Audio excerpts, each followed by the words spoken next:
नमस्कार, मी असलम मुल्ला. आपण पाहताय कराड वार्ता. सध्या आपल्या विविध मागण्या घेऊन इकडे सध्या कचेरी समोर उपोषण सुरू आहेत. याच उपोषण संदर्भात आपण मॅडमशी बातचीत करतोय. मॅडम, कशा संदर्भात उपोषण आहेत, काय आपल्या प्रशासनाकडे मागण्या आहेत, काय सांगा? आम्ही आजपासून उपोषणाला इथे बसलेलो आहोत आदिशक्ती महासंघाच्या वतीने. आमच्या प्रमुख 3 मागण्या आहेत. त्यातली पहिली मागणी अशी आहे की कराड शहर आणि कराड तालुका याच्यामध्ये भटकी कुत्री आहेत, ती मोठ्या प्रमाणात वावरत आहेत. लोकांच्या गाडीच्या आडवे जात आहेत, अपघात मोठ्या प्रमाणात होत आहेत. जवळजवळ रोज 200 ते 250 लोकांना, लहान मुलं असतील, वृद्ध असतील, नागरिक असतील, यांना 200 ते 250 लोकांना कुत्री चावा घेत आहेत. म्हणजे महिन्याला 1000 पेक्षा जास्त लोकांना ही कुत्री चावा घेत आहेत. तरी प्रशासन याच्याकडे कानाडोळा करते, म्हणजे मूग घेऊन गप्प आहे. म्हणजे प्रशासनाला सुद्धा हा आकडा माहितीये की रोजचं लसीकरण कुत्री चावतात, त्याचं लसीकरण किती होतं हे प्रशासनाला माहिती आहे, शासनाला माहिती आहे, तरी ते शांत आहेत. आणि आमची अशी मागणी आहे की त्या कुत्र्यांसाठी एक शेल्टर होम, निवारा केंद्र उभा करा आणि तिथं त्यांची राहण्याची, खाण्याची आणि लसीकरणाची सोय करा. त्याचबरोबर आमचा दुसरा मुद्दा असा आहे की जे आपल्या वेणुताई चव्हाण कॉटेज हॉस्पिटल कराड मधील आहे, तिथे स्टाफ, नर्सेस असतील, डॉक्टर असतील, चतुर्थ श्रेणी जे स्वच्छता कर्मचारी, स्वीपर आहेत, त्यांची कमतरता खूप आहे. आणि त्याच्यामुळे वैयक्तिकरित्या कुणाकडे लक्ष जात नाही, रुग्णांच्याकडे स्वच्छतेचा अभाव होतोय. आता जवळजवळ तिथं पोस्टमॉर्टमसाठी स्वीपरच नाहीये.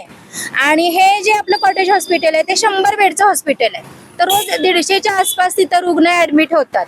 आणि एक अपेक्षित कॉटेज हॉस्पिटलला काही 50 ते 80 डिलेव्हरी होण्याचं एक टार्गेट आहे, तरी 250 ते 300 डिलेव्हरी तिथं महिन्याला होतात आणि 150 सीझर होतात.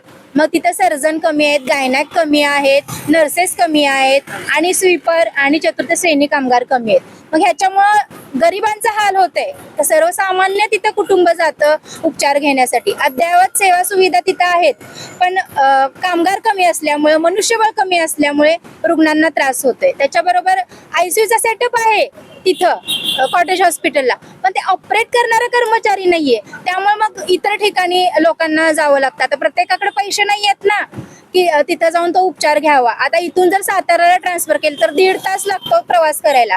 मध्येच एखादा पेशंट मग दगावणार ना. मग हे प्रशासनाला दिसत नाही का, शासनाला दिसत नाही का? मग मतदान मागायला सगळ्यांच्या दारात जातात.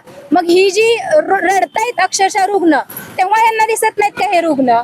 म्हणजे अगदी हाल करून टाकलेले आहेत रुग्णांचं. आणि त्याबरोबर तिसरी आमची अशी मागणी आहे की कराड शहरमध्ये जे स्वच्छतागृह आहेत, बाजारपेठा असतील किंवा प्रशासकीय कार्यालय, अगदी तिथून जाताना दुर्गंध येतो, नाकाला रुमाल लावून लोकांना जावं लागतं.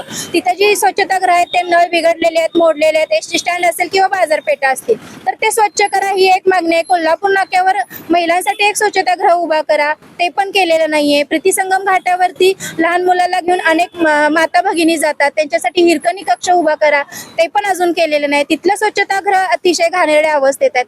म्हणजे रोज नाही म्हटलं तर शेकडोने प्रीतिसंगम घाटावरती लहान मुलं, महिला, नागरिक जात असतात, पण तिथलं स्वच्छतागृह अतिशय घाणेरड्या अवस्थेत आहे. ते स्वच्छ करा, ही मागणी छोटीशी मागणी आहे, पण ती ते कम्प्लीट करत नाहीयेत. मग ह्याच्यामुळेच इन्फेक्शन होत आहे ना. मग तुम्ही फक्त मतदानापुरतं फिरणार, तुमचे बॅनरबाजी करणार, ह्याला किती खर्च होतो? हे बॅनर वगैरे लावतात, त्याच खर्चात हे स्वच्छतागृह किती चांगल्या पद्धतीने स्वच्छ होतील? हा मला प्रशासनाला सवाल आहे.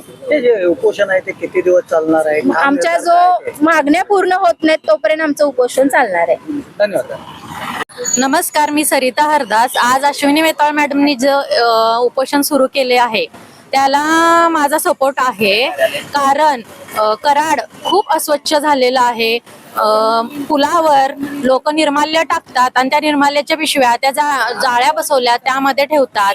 कराड पूर्ण अस्वच्छ झाले. माझी मागणी एक सरकारकडे आहे की कराड हे स्वच्छ सुंदर झालं पाहिजे. पहिल्यासारखं कराड आपलं खूप स्वच्छ सुंदर झालं पाहिजे.